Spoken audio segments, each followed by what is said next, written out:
Title: The Gloves of the Condemned. I had always been fascinated by abandoned buildings, drawn to the eerie silence and the whispers of the past that seemed to linger in the air.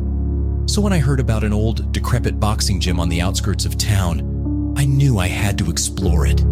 As I stepped inside that dilapidated building, the smell of sweat and blood hit me like a wave, even though the gym had been abandoned for years.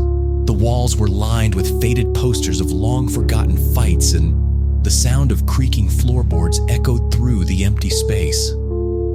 I made my way to the back of the gym, where I found a pair of red boxing gloves sitting on a dusty table. They seemed out of place in the decaying surroundings, their leather still pristine and their laces tied in a perfect bow. Curiosity getting the better of me, I slipped the gloves on. Instantly, a chill ran down my spine and a sense of foreboding washed over me. Ignoring the unease, I threw a few experimental punches, the gloves feeling like an extension of my own hands. But as I continued to move, a strange sensation crept over me. It was as if the gloves had a mind of their own, guiding my fists with a force I couldn't control. I tried to remove them, but they seemed to be fused to my skin, refusing to budge. Panic set in as I realized I was no longer in control of my body.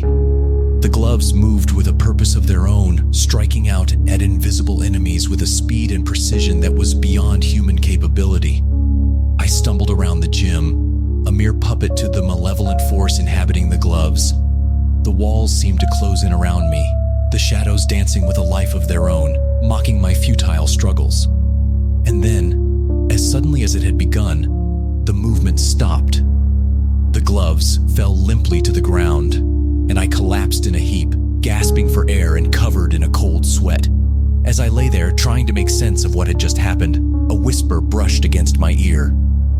"You have unleashed a darkness that should have remained buried," it hissed, sending shivers down my spine. I knew then that I had stumbled upon something beyond my understanding, something ancient and malevolent that had been waiting for a chance to break free. I fled the gym, leaving the gloves behind, but I could still feel their presence lingering on my skin, a constant reminder of the horror I had unleashed.